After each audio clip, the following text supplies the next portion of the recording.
మీ పేరేంటి? భారతి. ఎక్కడి నుంచి వచ్చినారు మీరు? ఇంద్రానగర్. అంటే ఇక్కడ మీరు ప్రాపర్ ఎక్కడ, మీరు ఉండేది ఎక్కడ? మాది అసలు ఊరు వరంగల్. వరంగల్ నుంచి ఇక్కడికి వచ్చి ఇది పెట్టిరా? 20 సంవత్సరాలు ఇక్కడ వచ్చి ఇది దీనికోసం అని రాలేదు, మిషన్ పని కోసం అని వచ్చినాం. ఢిల్లీ మిషన్. ఇది పెట్టి ఎన్ని సంవత్సరాలు అవుతుంది? 13 సంవత్సరాలు అవుతుంది. 13 సంవత్సరాలు అవుతుంది. 13 సంవత్సరాల నుంచి ఇక్కడనే పెట్టిరా? ఇక్కడే పెట్టినా. మంచిగా నడుస్తుందా మరి ఇక్కడ? మంచిగా నడుస్తుంది. అంటే ఇదే ప్లేస్ లో పెట్టిరా లేదంటే ఇంకా వేరే ప్లేస్? ఎక్కడేం లేదు, ఇక్కడే స్టార్టింగ్ నుంచి ఇక్కడే పెట్టినా. మీరు ఒక్కరైనా లేకపోతే మీ ఇంట్లో ఫ్యామిలీ వాళ్ళు ఎవరైనా వస్తారు? నేను ఇద్దరం ఉంటాం. ఇక్కడేనా? ఇక్కడే ఉంటాం. ఏమేమి ఫుడ్ పెడతారా అండి ఇక్కడ? చికెన్ ఉంటుంది, బోటి, గుడ్డు, వెజ్ అంటే పప్పు, అన్నము, కూరగాయలు. నాన్ వెజ్ రెండు, చికెన్, మటన్ కూడా పెడతారా? మటన్ లేదు, చికెన్ ఉంటుంది, బోటి, గుడ్డు ఉంటుంది. వెజ్లో ఏమేమి కర్రీస్ ఉంటాయండి? కర్రీ ఒకటే ఉంటుంది, రోజు ఒక రకం చేస్తాం. రోజు ఒక రకం చేస్తారా? పప్పు అయితే రోజు ఉంటుంది, సాంబార్ ఉంటుంది. కర్రీ అయితే రోజుకు ఒక రకం మారుస్తూ ఉంటాం. మరి ఇక్కడ బాగా నడుస్తుంది అంటుంది 13 సంవత్సరాల నుంచి. లాక్డౌన్ ముందు నుంచి బాగానే ఉండే. లాక్డౌన్ అయినాక అప్పటి నుంచి గిరాకీ ఏం లేదు, చాలా తగ్గిపోయింది. అప్పుడైతే బాగానే ఉండే, ఇప్పుడేం లేదు. మరి ఇక్కడ అంటే ఎక్కువ ఎట్లాంటి వాళ్ళు వస్తారు అంటే ఆఫీస్ నుంచి? ఆఫీస్ వాళ్ళు ఏం రారు, కానీ హాస్పిటల్ వాళ్ళు వస్తారు, లేబర్లు వస్తారు, అప్పుడప్పుడు కార్ డ్రైవర్ వాళ్ళు వస్తారు.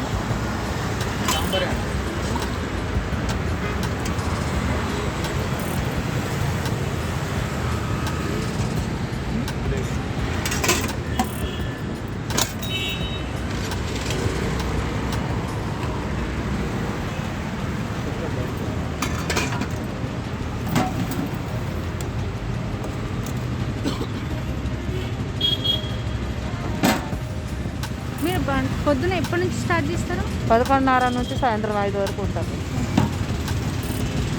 సాయంత్రం 5 వరకు ఉంటారా?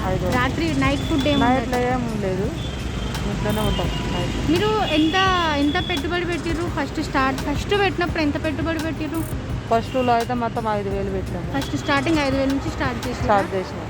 13 సంవత్సరాల ముందు. ఇప్పుడు ఎంత అవుతుంది? ఇప్పుడు 2,000 అలా పెట్టుకుంటున్నాం. రోజుకి 2,000 పెడుతున్నారు. మీకు ఎంత వస్తుంది? పెట్టుబడి పోగా ఒక 500 దాకా. 500 ఎక్స్ట్రా వస్తుంది.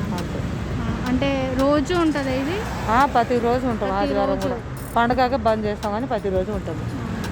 లాక్డౌన్ కంటే ముందు, లాక్డౌన్ తర్వాత ఎట్లుందో చెప్పండి. లాక్డౌన్ ముందు బాగానే ఉండేది గిరాకీ. అంటే ఎంత వస్తుండే? అప్పుడు పెట్టుబడి పోగా 2,000, 3,000 అలా వచ్చేది. అప్పుడు 1,500 పెట్టుబడి పెట్టారు, పోగా 2,000 పెట్టుబడి పెట్టేది. 5,000 దిగినాక నాకు బాగానే మిగిలేదు. 2,000, 2,500, ఒక్కొక్కసారి 2,000 అట్లా.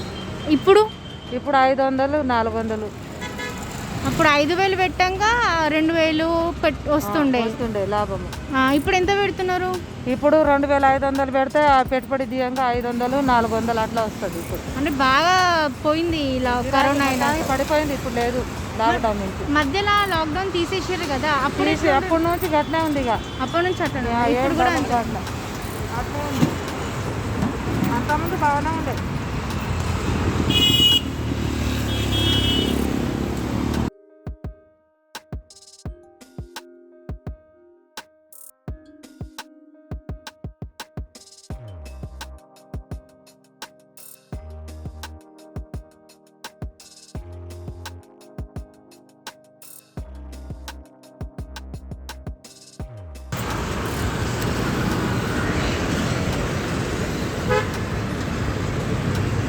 మీరు ఇక్కడ పెట్టారు కదా, అంటే ఎవరైనా పర్మిషన్ తీసుకోవాలా? అంటే మన ఇష్టం పెట్టుకోవచ్చా? పర్మిషన్ ఏం లేదు, వాళ్ళు ఏం తీసుకోరు కూడా, పైసలు ఏం తీసుకోరా? మీ ఇష్టం, మీరు వచ్చి పెట్టుకున్నారా? మేము వచ్చి మాకు ఎందుకు పెట్టినామని బెదిరిస్తారు, కానీ ఏదో కడుపు కోసమే పెట్టినారు. అంటే పోలీసు వాళ్ళు వచ్చి బెదిరిస్తారు? పోలీసు వాళ్ళు బెదిరిస్తారు వచ్చి. సీఎం సార్ వాళ్ళు ఎంకైనా వాళ్ళు పోయినప్పుడు మొత్తానికి బంద్ చేపిస్తారు. అంటే వాళ్ళు వచ్చినప్పుడు ఇంకా ఎక్కువ జనాలు వస్తారు కదా, అట్లా గిరాకీ ఎక్కువ వస్తుంది కదా, అట్లేం ఉండదా? గిరాకీ ఏమి ఉండదు. ఇట్నే మామూలుగానే నడుస్తుంది, కానీ బంద్ చేయాలి మొత్తానికి. వాళ్ళు వచ్చినప్పుడు ఇంకా మొత్తానికి బంద్ చేయాలి. వెజ్ ప్లేట్ ఎంత ఉంటుంది అంటే? వెజ్ 70 రూపాయలకు అమ్ముతున్నాం. 3 ఐటమ్స్ ఉంటుంది. అప్పుడైతే మేము 50 రూపాయలుగా ఇచ్చినాము లాక్డౌన్ ముందు. ఇప్పుడు అన్ని పెరిగింది కాబట్టి మేము పెంచినాము. మరి నాన్ వెజ్ 90 రూపాయలకి ఇస్తాం. ఏదైనా చికెన్ అయినా బోట్ అయినా 90. గుడ్డు రైస్ 80 రూపాయలు. ఎగ్ ఎంత? 80 రైస్తో కలిపి. పక్కన 70 రూపాయలు తీసుకుంటాం ఈ వెరైటీగా.